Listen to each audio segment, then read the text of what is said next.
Hello and welcome back to the Nasty Metal production channel here, YouTube, and welcome to a box set showcase. Wow, I haven't done one of these in a while, and I think I might do these regularly, and I think I might put these up either, I think I'm probably gonna make it either every Sunday maybe. But of course, that's going to be a little bit an issue because, or at least it won't be completely as frequency because Sundays are also going to be podcast days. Whenever which those come out at least every month. But still, I'll probably try and make and do these at least regularly. I know I've got plenty of other I've done plenty of other box sets. Since I don't have very much, again, I'm probably that's probably going to be not a completely easy task. But still, I'm probably going to try and do these regularly. So this one, will be the first one in more of the regular box set showcase episodes here. And again, I've got plenty of some in the back.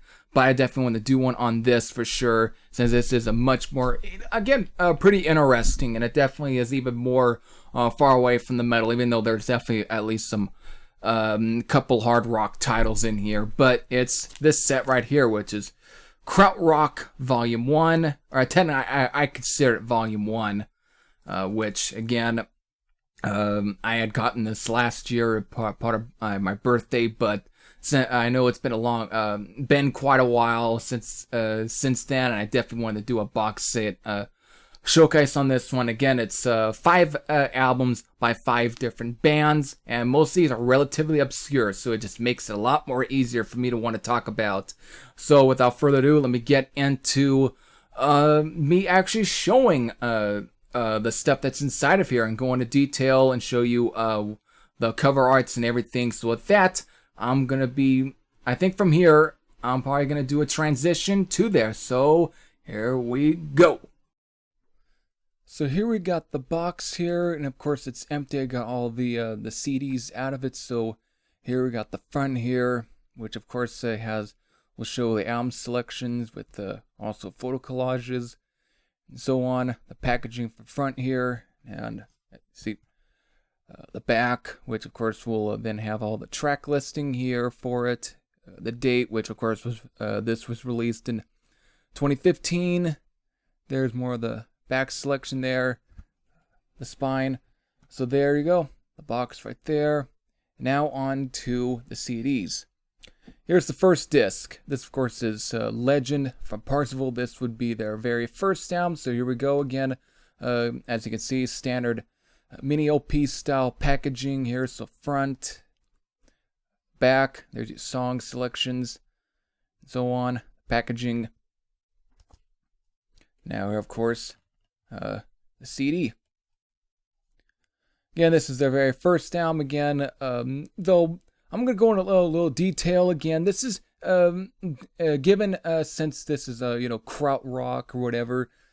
Again, most of these are all German bands. This one and the genres definitely seem to for sure switch around. They definitely bounce around. This one definitely, to kind of summing up their sound, it's got more of a very folky feel. I mean, kind of take for an example, Jethro Tull albums such as Songs from the Woods, Heavy Horses, and maybe Stormwatch, and those kind of albums, but really less guitar. I mean, there is some guitars on here, but it's not, it's not the forefront for this at least the band's sound.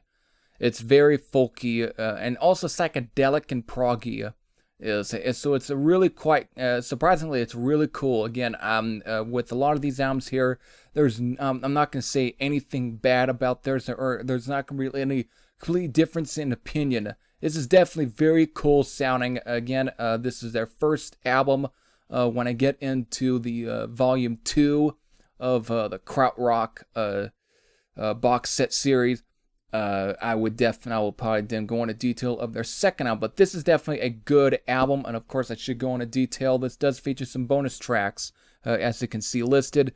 The very first track is a bonus track, which is actually taken from a 7-inch single, which would have been really around the same time, or actually a year after, because this was released in 1971, which would probably be right there. But 72 would be for that, and of course it features 2 other bonus tracks which are tacked at the end that were recorded in 1969. They are rough demos, so there you go, right there. So really cool, and of course you can kind of tell that that the song "Groove Inside," which would have been the very last song for the album, is probably the longest song on here. But again, normally I'd be very it seems very ambitious for stuff like this, but this is actually a really cool album. So there is CD1 here. CD2 is the self-titled third album from Message. So here we got is the front there, and the back. Again, no bonus tracks here, just straightforward, again the same original album, though remastered. You go the left band links and so. And now, here's the CD. Definitely a much different sounding from the Parzival. This is definitely more straight up progressive rock here. This is definitely straight up prog for sure. I know it definitely falls within Krautrock, but the thing is, for me, when I tend to kind of think of is like the German equivalent of progressive rock. I mean, British. Progressive rock seems to have been more of a British term, whereas Krautrock is definitely a German term. This is definitely more prog. Again, this is their third album. Their album before this, which, oh god, I just kind of forgot the name of the album, but it features a skull with the snake coming out of its eye socket, is actually probably the harder, or heavier at least, of their discography. But this album is definitely no slouch too. This is definitely one of those that really tends to grow on me quite a bit, this album. This is actually a really good prog rock album, I'll definitely say. I mean, for a progressive rock album, this is actually a really good album, if you ask me. There's some really good stuff on here. I definitely tend to kind of put these guys in the same vein as something like Argent, or... what's the other band I think of? Maybe like Yes, maybe for another one example, maybe King Crimson. It's in that kind, or Emerson, Lake and Palmer, kind of in that area, but it still has a little heavy feel to it. There's that. This is just a fucking solid album actually. So definitely a good album. So there is CD2 there of the set. Here got is CD3, which is Viva from La Dusseldorf, which actually is their second full-length album. So we got the front here, the back. Very cool fucking back cover there, which I don't know what member that would be. Could be Thomas Dinger or Hans Lamp. Could be any of those 2 members. So again, same original album. The bonus track is definitely remastered. And here we go, of course, is the CD. Now, this is definitely much different from the 2 that I had shown. This definitely tends to really fall under the more synth pop sound. This is, and of course, this is one of Thomas Dinger's other projects after he had or was it? I think he had split up New, which would N-E-U, New, which is definitely synonymous within the Krautrock scene, and we're definitely also when it comes to Krautrock purists and fans.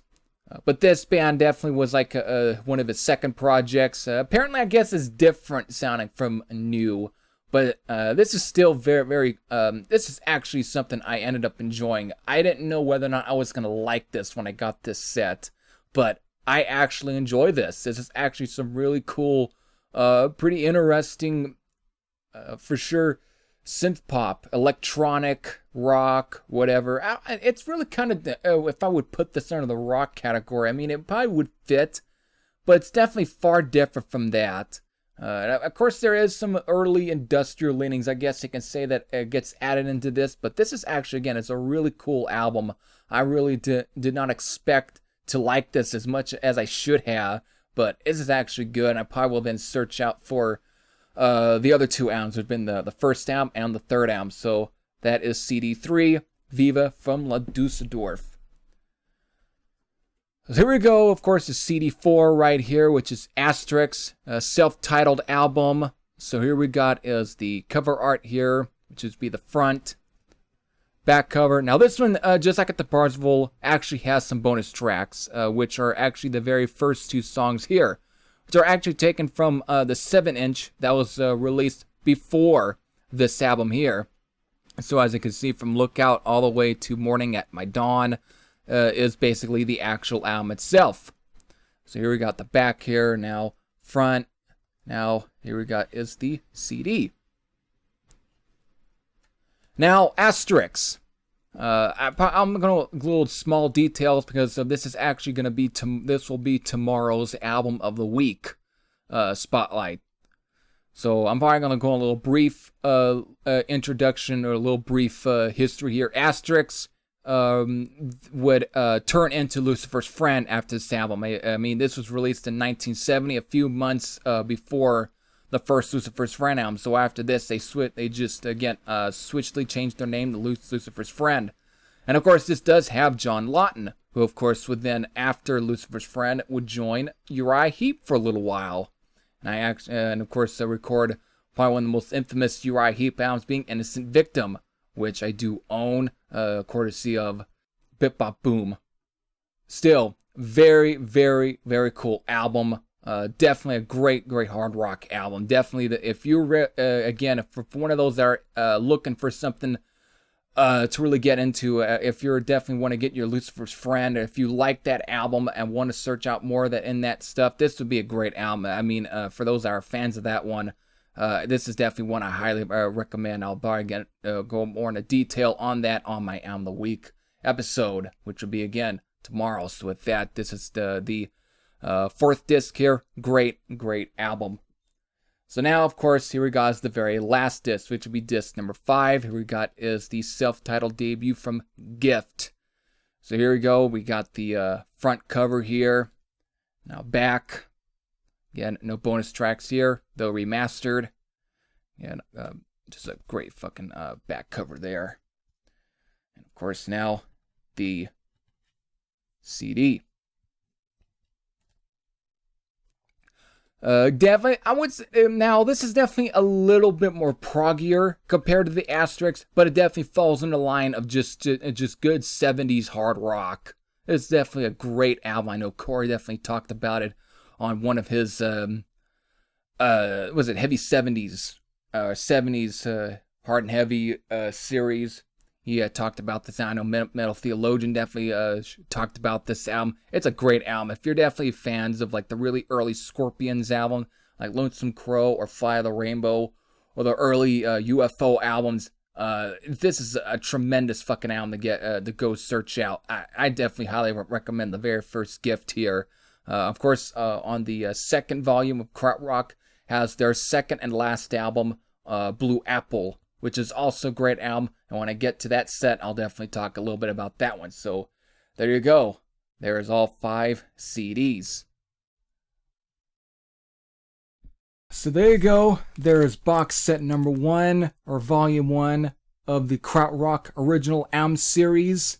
I hope you all enjoyed me going through this set, and I hope I might have turned you on some new new music, new bands, so on. You probably are now going to be wanting to go search out for these albums, or even the set itself. It's probably not going to be that hard to come by, at least on the internet, at least to also find for reasonable prices. So, and again, it's not a very expensive thing to find.